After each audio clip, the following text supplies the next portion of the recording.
Let's just dive right into this. If you've ever felt that awful pang of guilt while tapping your card for a morning latte, I want you to know you're definitely not alone. For years, the absolute loudest advice in the personal finance world has been to just obsess over your smallest expenses, right? We've all been told the big secret to wealth is depriving ourselves of a daily coffee, skipping the avocado toast, and practically pinching every single penny. But let's be real, maybe you've tried cutting back, and maybe you still aren't seeing this massive wealth accumulate. Well, if that's you, I actually have some incredibly validating news. In today's Explainer, we're going to look at the hard data and the psychology to challenge this completely toxic financial myth.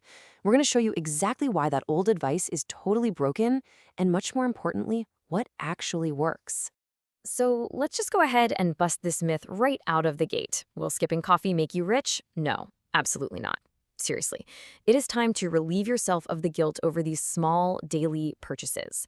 Obsessing over tiny expenses is basically a financial strategy rooted entirely in deprivation. And as we'll see today, it's actually distracting you from the real heavy-hitting moves that genuinely build wealth. Okay, let's look at the real math behind the myth here. Let's say you save $3 a day by, skipping that coffee. Over a month, that's maybe 90 bucks.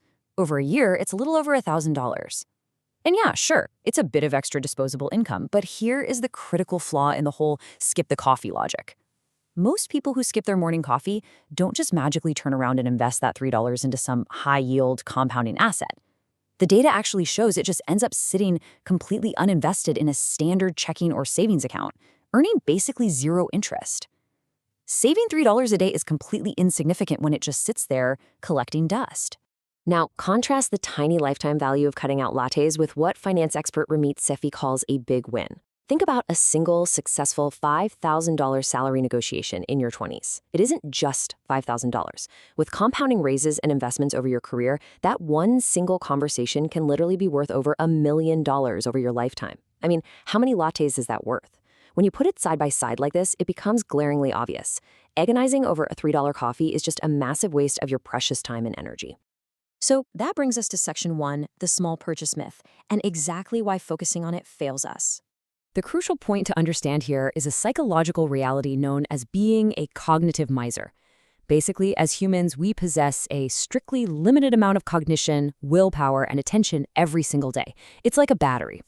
If you drain your mental energy agonizing over whether you should spend $2.50 on a mocha, or you're meticulously tracking every single penny you spend on a pack of gum, you are entirely depleting your willpower.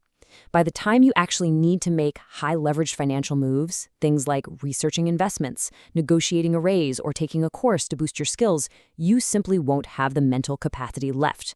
You can't trick human nature, You only have so much focus to give. Don't waste it on the minutia. Which leads perfectly into section 2, where the real money leaks out, those hidden financial drains. Have you ever wondered why someone making, say, $200,000 a year can still be living paycheck to paycheck? Well, it usually comes down to this: lifestyle creep. You might have also heard it called silent inflation. Basically, as your income increases, your standard of living just quietly upgrades right along with it.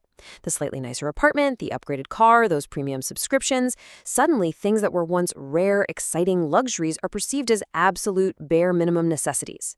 Your spending rises in perfect tandem with your paychecks. High earners aren't necessarily broke because they don't make enough. They're just locked up in massive fixed costs that leave them with absolutely zero breathing room.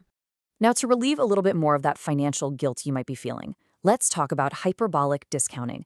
We are psychologically wired to assign a much, much greater value to a reward we get right now versus a bigger reward we might get sometime in the future.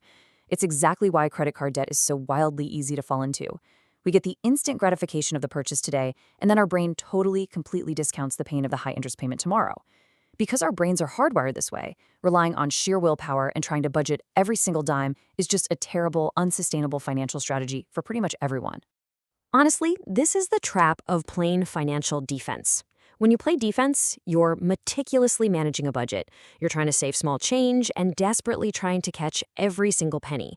But while you're doing that, you are completely ignoring the massive holes at the very bottom of your financial bucket. You are reacting to money problems instead of planning with purpose. It's like you're trying to save pennies while big dollars are just violently leaking out everywhere else. So what exactly are those massive holes? Well, here is a real-life story from our sources that will probably blow your mind. There's this couple named Michelle and Kevin, and they had over $628,000 in total debt. This gave them a negative net worth of over $300,000. But here is where the money was actually going. They had $73,000 in credit card debt. $55,000 of that was locked into a consolidation loan at a punishing 17% interest rate. And on top of that, they had a $69,000 luxury car loan.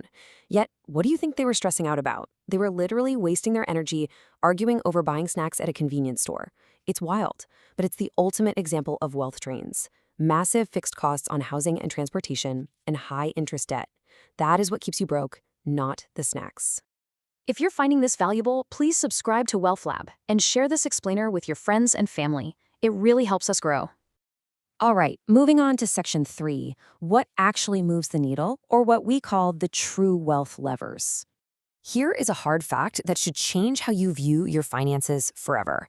There is a very real mathematical limit to how much you can cut from a budget. I mean, you can only cut so much before you hit zero, right? But there is absolutely no ceiling on how much you can earn and invest. You cannot simply out-frugal your way to wealth. The true wealth levers are all about going on the offensive. You need to focus intensely on growing your income, invest your money consistently, and aggressively avoid massive, high-interest debt like we saw with those luxury car loans. A lot of people seem to think investing means gambling on individual stocks or chasing the latest crypto hype. But honestly, smart investing is actually incredibly boring. It's all about consistency. A really great framework from the sources is the 85-15 rule. You put 85% of your investments into proven, low-cost, boring index funds or target date funds. That's your secure, rock-solid foundation. But recognizing our very human need for a little excitement, you take the remaining 15% and use it for fun investments. This could be individual stocks or, maybe crypto. This allows you to safely satisfy your desire for action without ever risking your financial future.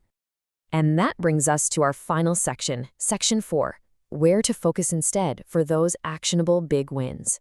We really need to focus almost exclusively on the big wins. Step 1 is the ultimate wealth-building habit: automate your finances on payday.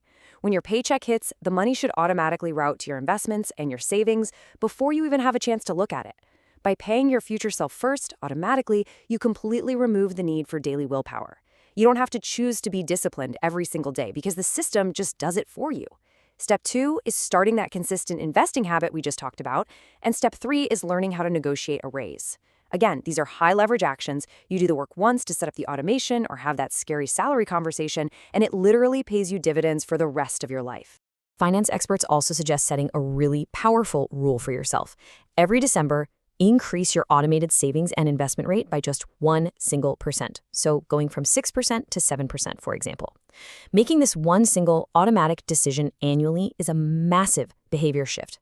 It will make you more money in the long run than all the coffees you could ever possibly skip in a lifetime. Think about it. Why focus on $3 daily decisions when one simple annual decision does all the heavy lifting? It really all comes back to this absolutely fantastic concept from Ramit Sethi. He says, your rich life should fit you like a handmade glove, not an off-the-rack suit. True financial freedom isn't about being told what you cannot buy.